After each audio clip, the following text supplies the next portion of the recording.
Hello friends, आज मैं आपके साथ एक और टॉपिक लेके आया हूँ और टॉपिक का नाम है nature of life insurance contract. ये जो लाइफ इंश्योरेंस कॉन्ट्रैक्ट होता है, इसका नेचर क्या है, ये डिस्कस करेंगे लॉन्ग क्वेश्चन के हिसाब से। और इस चैप्टर के सारे लिंक्स आपको इस वीडियो के डिस्क्रिप्शन में मिल जाएंगे। चलिए शुरू करते हैं। शुरू करने से पहले दो बातें बता दूं। पहली बात कि अगर आप ये वीडियो एआई वॉइस में सुन रहे हैं तो आप मेरी ओरिजिनल वॉइस में सुन सकते हैं, वीडियो की सेटिंग्स में जाके सेटिंग्स चेंज करके। और दूसरी बात ये कि हर एक क्वेश्चन से पहले इसकी इंट्रोडक्शन लिखनी बहुत ज़रूरी होती है। ठीक है।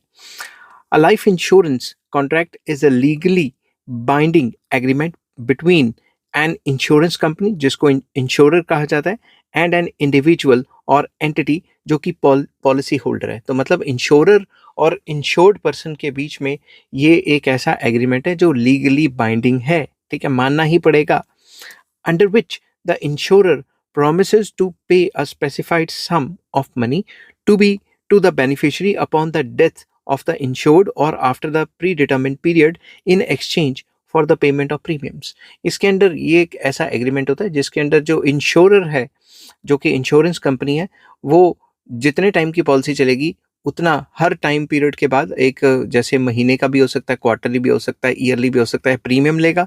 और जब भी पॉलिसी कंप्लीट होगी या डेथ होगी कंसर्न पर्सन की, तो उसके जो लीगल वारिस हैं उनको पैसा दे देगा। ठीक है, तो ये सब करेगा इंश्योरर। क्यों? क्योंकि उसे प्रीमियम मिलता रहा है रेगुलर। अगर प्रीमियम तोड़ दिया तो कॉन्ट्रैक्ट खत्म। ठीक है। Unlike general insurance, life insurance deals with certainty of death.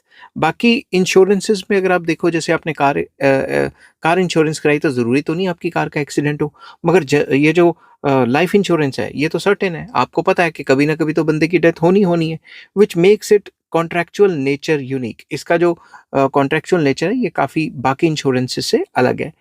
It is not merely a financial transaction, but also a special type of agreement governed by legal principles, insurance laws and ethical considerations.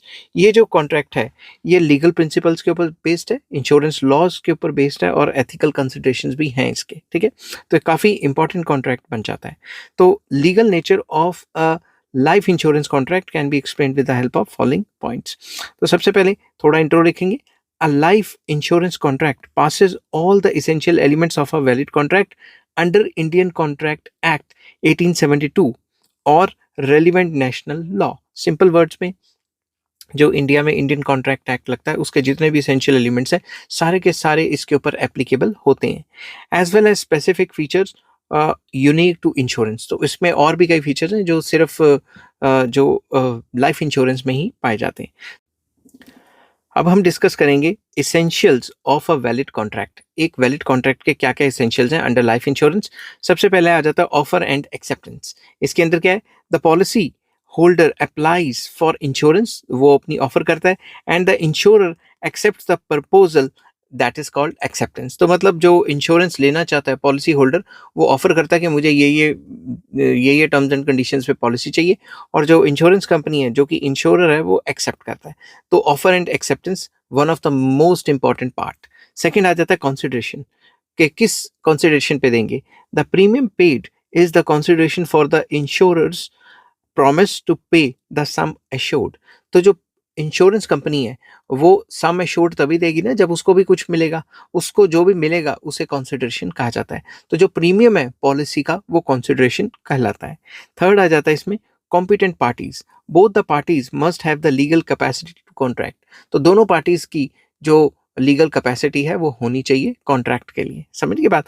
तो contract करने के लिए insurer और insured की दोनों की जो legal capacity है होनी चाहिए। ठीक है, कहने का मतलब ये है कि जो इंश्योरर है उसके पास सारे लाइसेंसेस वगैरह होने चाहिए इंश्योरेंस इशू करने के लिए, और जो कंसर्न पर्सन है वो 18+ तो होना चाहिए ना। Next, lawful object. The object of the agreement must not be illegal और अगेंस्ट पब्लिक पॉलिसी। जो मकसद है जो एग्रीमेंट का बिटवीन दीज टू पार्टीज वो लॉफुल होना चाहिए, इलीगल नहीं होना चाहिए और पब्लिक पॉलिसी के अगेंस्ट नहीं होना चाहिए। Next is free consent. The agreement must be free from coercion, undue influence, fraud, misrepresentation and mistake. तो किसी भी टाइप का जो है जोर ज़बरदस्ती से कॉन्ट्रैक्ट ना लिया हो, अनड्यू इन्फ्लुएंस से ना हो, और फ्रॉड टाइप ना हो या मिस रिप्रेजेंटेशन ना हो, फ्री कंसेंट होना चाहिए। ठीक है, तो ये 5 जो कॉन्ट्रैक्ट की मेन फीचर्स हैं ये तो लाइफ इंश्योरेंस में होती ही होती हैं। अब हम डिस्कस करेंगे special features of a life insurance contract. Very important, life insurance contracts differ from ordinary commercial contracts या agreements due to their social importance and dependence on trust. The main features include, तो सबसे पहले थोड़ी introduction लिखी कि भाई ये जो लाइफ इंश्योरेंस का जो कॉन्ट्रैक्ट है ये बाकी जो कमर्शियल एग्रीमेंट्स है इससे थोड़ा सा डिफरेंट होता है, ठीक है। और क्योंकि इसकी सोशल इंपॉर्टेंस ज़्यादा है और ये मतलब ट्रस्ट पे चलता है काम कि भाई मेरे मरने के बाद मेरी फैमिली को पैसा मिल जाए। तो इसके मेन फीचर हैं, सबसे पहला इंश्योरेबल इंटरेस्ट। जिस बंदे की लाइफ इंश्योरेंस हो रही है उसको अपनी ज़िंदगी में इंटरेस्ट तो होना चाहिए ना। ऐसा ना हो कि जैसे उसने लाइफ इंश्योरेंस पॉलिसी ली वो सुसाइड करके बैठ गया ताकि मेरे घर वालों को पैसा मिले, तो उस केस में पैसा नहीं मिलेगा। आपकी अपनी लाइफ के अंदर जो है इंटरेस्ट होना चाहिए, ठीक है। The policy holder must have a legal right to insure the life of the insured arising out of a relationship such as spouse होना चाहिए, पेरेंट होना चाहिए या बिजनेस पार्टनर होना चाहिए, where loss would result from death. तो मतलब आप उस बंदे की इंश्योरेंस करवा सकते हो जिसके अंदर आपका जो है इस टाइप का रिलेशनशिप हो कि एक तो आपका लीगल राइट हो उसकी इंश्योरेंस कराने का, जैसे पेरेंट्स का या फैमिली मेंबर्स का, ठीक है। और जैसे वाइफ का या हस्बैंड का, ठीक है, या बिजनेस पार्टनर का, और उसके नुकसान होने से आपका नुकसान होता है, मतलब उसके जाने से आपका नुकसान होता है। तो कहने की बात यह कि आपका इंश्योरेबल इंटरेस्ट होना बहुत ज़रूरी है। आप अपने पड़ोसी की नहीं करवाओगे जाके कि लाइफ इंश्योरेंस करा लो ताकि उसको खुद ही जाके कुछ हो जाए और मेरे को पैसे मिल जाए, ऐसे नहीं। आपका लीगल राइट होना चाहिए उनकी लाइफ के ऊपर, समझिए बात। Insurable interest must exist at the time of contract, though in life insurance it need not exist at the time of claim, unlike general insurance में तो लास्ट तक आपका जो है रहता है, बट आपने जब इंश्योरेंस करवाई तो आपका जो है वो पूरा का पूरा insurable interest eight the time of contract होना चाहिए, समझ की बात। तो इसमें मोटा मोटा है कि आपका इंश्योरेबल इंटरेस्ट होना चाहिए। नेक्स्ट पॉइंट आ जाता है utmost good faith. Both parties must disclose all material facts truthfully. दोनों की दोनों पार्टीज, जो इंश्योरेंस कराने वाला है और insurance company, that is insurer and insured, दोनों के बीच में ट्रस्ट होना बहुत ज़रूरी है। दोनों एक दूसरे के लिए ट्रूथफुल रहेंगे, पूरी की पूरी बातें डिस्क्लोज करेंगे। The proposer must reveal medical history, habits and lifestyle that may affect the risk. तो जो प्रपोजर है, बेसिकली जो इंश्योरेंस लेने वाला है, वो पूरा का पूरा डिटेल में बताएगा कि मेडिकल हिस्ट्री क्या है कंसर्न पर्सन की, हैबिट्स क्या है, लाइफस्टाइल क्या है, वो जो कि उसकी लाइफ को असर डाल सकती हैं। Failure to disclose material facts may render the contract void. For example, मैंने किसी की लाइफ इंश्योरेंस करा दी अपने मदर की, फादर की, बट कंपनी को ये नहीं बताया कि इनका पहले ऑपरेशन हुआ पड़ा है, या फिर ये सिगरेट पीते हैं, या फिर ज़्यादा निकोटीन खाते हैं, या फिर लिकर पीते हैं, या फिर कोई मेडिकल हिस्ट्री की चीज़ छुपाई मैंने उनकी। तो अगर उनको बाद में पता लगता है, जो कि वो पूरी की पूरी तहकीकात करेंगे, इन्वेस्टिगेशन करेंगे, और बाद में फिर वो कॉन्ट्रैक्ट वॉइड हो जाएगा और मुझे ₹1 भी नहीं मिलेगा, मेरे सारे जो प्रीमियम्स भरे हुए हैं वो वेस्ट चले जाएंगे। थर्ड पॉइंट आ जाता है consideration in the form of premium. Very important, premium तो भरना ही पड़ेगा। The insurer provides coverage in exchange of periodic premium payments. जो इंश्योरर है, इंश्योरेंस कंपनी, वो आपको तभी तो कवरेज देगी जब आप उसको कोई प्रीमियम दोगे, मुफ्त में तो देगी नहीं। The premium amount is determined based on risk factors, age, health and policy type. जो प्रीमियम अमाउंट है ये किस पे डिपेंड करता है कि कितना रिस्क है। ज़्यादा रिस्क है तो ज़्यादा प्रीमियम होगा, कम रिस्क है तो कम प्रीमियम होगा। फॉर एग्जाम्पल, आप अगर 30 की एज से कम है तो आपकी जो लाइफ इंश्योरेंस पॉलिसी है वो सस्ते में हो जाएगी। अगर आप 30 से ज़्यादा हैं तो महंगी होगी, 40 से ज़्यादा हैं तो और महंगी होगी, 50 से ज़्यादा है तो भाई बहुत महंगी होगी, ठीक है। नेक्स्ट आ जाता है contingent nature. Payments under the contract is contingent upon the occurrence of the insured event, that is death or survival to maturity.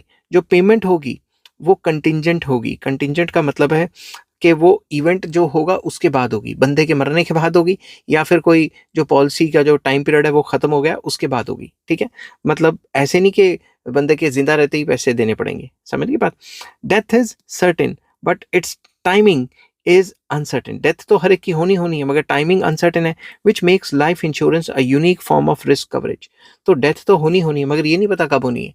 तो या तो आपको डेथ के बाद आपके जो लीगल वारिस हैं उनको पैसा मिल जाएगा, या फिर आपने मैच्योरिटी कर ली और आपकी पॉलिसी ऐसी है कि भाई लाइफ इंश्योरेंस के बाद आपको एंडोमेंट टाइप का प्लान लिया हुआ है कि आपको लमसम तक काफ़ी पैसे वापस मिल जाएंगे, इस टाइप का होता है। नेक्स्ट हो जाता है not a contract of indemnity, very important. Unlike general insurance, life insurance is not meant to indemnify actual loss। तो इसमें जो भी आपका एक्चुअल लॉस होता है वो पूरा नहीं होता। फॉर एग्जांपल कार की इंश्योरेंस है, कार अगर आपकी चोरी होगी तो जितनी उसमें आपने वैल्यू लिखवाई हो उतना पैसा आपको मिल जाएगा, समझ की बात। मगर जब बंदा मर गया तो बंदे मरने का लॉस तो पूरा नहीं हो सकता, कंपनी पूरा का पूरा बंदा दोबारा तो नहीं आपको दे सकती ना। तो कहने की बात ये है कि ये इंडेमनिटी का कॉन्ट्रैक्ट नहीं है, एक्चुअल लॉस को पूरा नहीं कर सकता। The sum assured is a pre determined amount payable upon insured event regardless of the actual financial loss. तो जो भी आपको एक्चुअल फाइनेंशियल लॉस हुआ है उसकी भरपाई नहीं होगी, जो सम एश्योर्ड है वही दिया जाएगा, जो पहले से डिसाइडेड है वही दिया जाएगा, ठीक है। नेक्स्ट आ जाता है long term nature. Life insurance contracts often span many years और इवन डेकेड्स, तो कई डेकेड्स तक चलता रहता है, ये कॉन्ट्रैक्ट लंबा कॉन्ट्रैक्ट होता है। They require sustained trust between insurer and policy holder. Insurer और पॉलिसी होल्डर के बीच में मतलब एक अच्छा ट्रस्ट होना चाहिए, क्योंकि ये लॉन्ग टर्म के लिए पॉलिसी होती है। Next legal and regulatory compliance, very important. Life insurance contracts must comply with insurance act provisions and regulations issued by Insurance Regulatory and Development Authority of India, जिसको IRDA कहा जाता है, IRDAI कहा जाता है, and relevant national authority. Simple words में जो भी ये जो लाइफ इंश्योरेंस का कॉन्ट्रैक्ट है ये बेस्ड होना चाहिए जो कंसर्न अथॉरिटी के रूल्स रेगुलेशंस है उसके हिसाब से होना चाहिए, लॉ के हिसाब से होना चाहिए, ताकि दोनों पार्टीज में से कोई मुकरे ना बाद में, समझ गए बात। अब कंक्लूड करते हैं। The nature of a life insurance contract is distinct from ordinary commercial contracts due to its foundation on human life, moral obligation and trust। तो ये जो कॉन्ट्रैक्ट है ये बाकी कॉन्ट्रैक्ट से थोड़ा सा डिफरेंट है, क्योंकि इसमें इंसान की ज़िंदगी इन्वॉल्व है और उसके मरने के बाद जो उसके जो डिपेंडेंट्स हैं वो भी इन्वॉल्व हैं, ठीक है। तो इसमें म्यूचुअल ट्रस्ट होना और मॉरल ऑब्लिगेशन होना बहुत ज़रूरी है। While it fulfills the legal requirements of a valid contract, it also embodies special insurance principles like utmost good faith and insurable interest। इसमें बाकी सारे एलिमेंट्स तो हैं ही हैं, मगर जो मेन एलिमेंट है कि utmost good faith होना चाहिए दोनों पार्टीज के बीच में और insurable interest होना चाहिए कंसर्न पार्टी के लिए, ठीक है। ये काफ़ी इंपॉर्टेंट माना जाता है। It's long term character, certainty of death as a risk and role of financial security make it a unique and indispensable agreement on personal and social financial planning. तो अगर आपने अपनी फाइनेंशियल प्लानिंग करनी है तो इसमें काफ़ी इंपॉर्टेंट रोल प्ले करता है, क्योंकि डेथ तो होनी है, मगर टाइम से पहले हो जाए जिसकी वजह से आपके डिपेंडेंट्स को प्रॉब्लम हो तो उस पर्पस को ये कवर करता है। आपकी एब्सेंस को ये पूरा नहीं कर पाएगा, इंडेमनीफाई नहीं कर पाएगा, बट जो पीछे रह गए हैं आपके उनको खज्जल ख्वारी से बचा लेता है। आई होप ये वीडियो आपको पसंद आई होगी। अगर पसंद आती है तो please like share and subscribe. इस चैप्टर के सारे लिंक्स आपको इस वीडियो के डिस्क्रिप्शन में मिल जाएंगे। Take care, bye bye.